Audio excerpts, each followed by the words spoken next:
শ্রেণী ওবিসি শংসাপত্র বাতিল মামলায় আদালতের যে স্থগিতাদেশ ছিল সেটা গভর্নমেন্ট মানেনি এবং এমন অভিযোগ তুলে কলকাতা হাইকোর্টের দৃষ্টি আকর্ষণ করা হয়েছিল।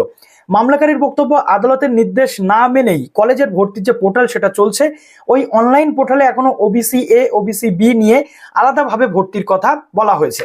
এবং মামলাকারীর আরো বক্তব্য ছিল যে ভর্তির পোর্টালে অনিয়মের অভিযোগ তুলে সোমবার কলকাতা হাইকোর্টে বিচারপতি তপব্রত চক্রবর্তীর দৃষ্টি আকর্ষণ করেন মামলাকারীর আইনজীবী। দ্রুত শুনানির আর্জি জানানো হয় তার পক্ষ থেকে।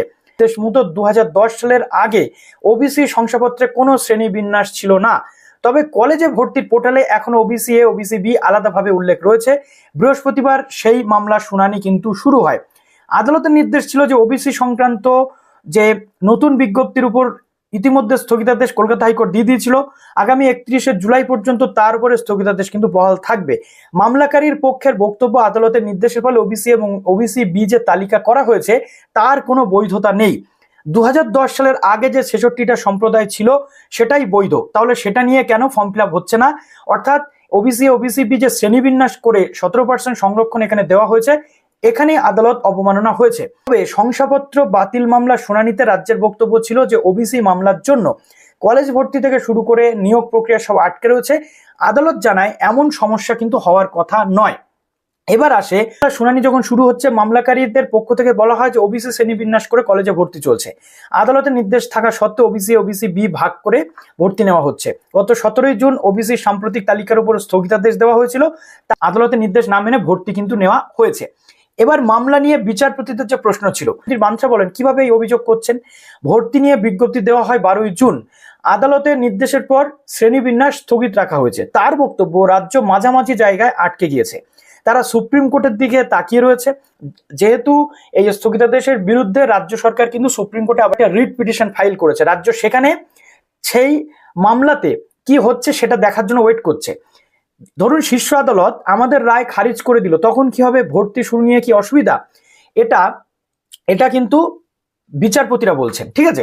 অর্থাৎ এখান থেকে একটা প্রশ্ন উঠছে যে যদি সুপ্রিম কোর্টে এই রিট পিটিশন মামলাতে আগের যে স্থগিতাদেশ অর্থাৎ 140টার উপরে যে স্থগিতাদেশ দিয়েছে হাইকোর্ট, সেটা যদি খারিজ হয়ে যায় তাহলে আবার কিন্তু পুনরায় ওবিসি ওবিসি বি নিয়ে ফর্ম ফিল আপ স্টার্ট হবে।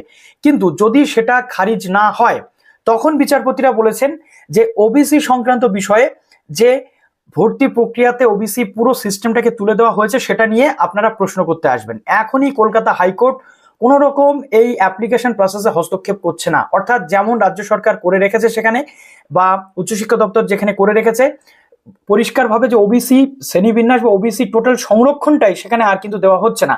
এটা নিয়ে মামলাকারীর আইনজীবী প্রশ্ন তোলেন যে আপনারা বলছেন যে শ্রেণীবিন্যাস করা হচ্ছে না, কিন্তু একটা জাতি নির্দিষ্ট একটা শ্রেণী বঞ্চিত হচ্ছে। কোন শ্রেণী? ওবিসি। ওবিসি ক্যাটেগরি বঞ্চিত হচ্ছে, যেখানে এসসি এসটি পিডব্লিউডি বা আদার্স ক্যাটেগরি সুবিধা পাচ্ছে, ফর্ম ফিল আপ করতে পারছে, সেখানে ওবিসি পুরো সিস্টেমটাকেই তুলে দেওয়া হয়েছে। অর্থাৎ যেটা গতকাল আমরা সন্দেহ করেছিলাম, এই টোটাল সিস্টেমটাকে তুলে দেওয়া হলো যাতে করে রাজ্য সরকার ক্যালকাটা হাইকোর্টে দেখাতে পারে যে আমরা আদালতের রুলস ভায়োলেট করিনি, আমরা ফর্ম ফিল আপের ক্ষেত্রে ওবিসির যে শ্রেণীবিন্যাস সেটা রাখছি না। কিন্তু এতে করে যেটা হলো, যারা ওবিসি 2010 পর্যন্ত যারা ওবিসি ছিল তারাও কিন্তু এখানে সমস্যায় পড়ে গেল।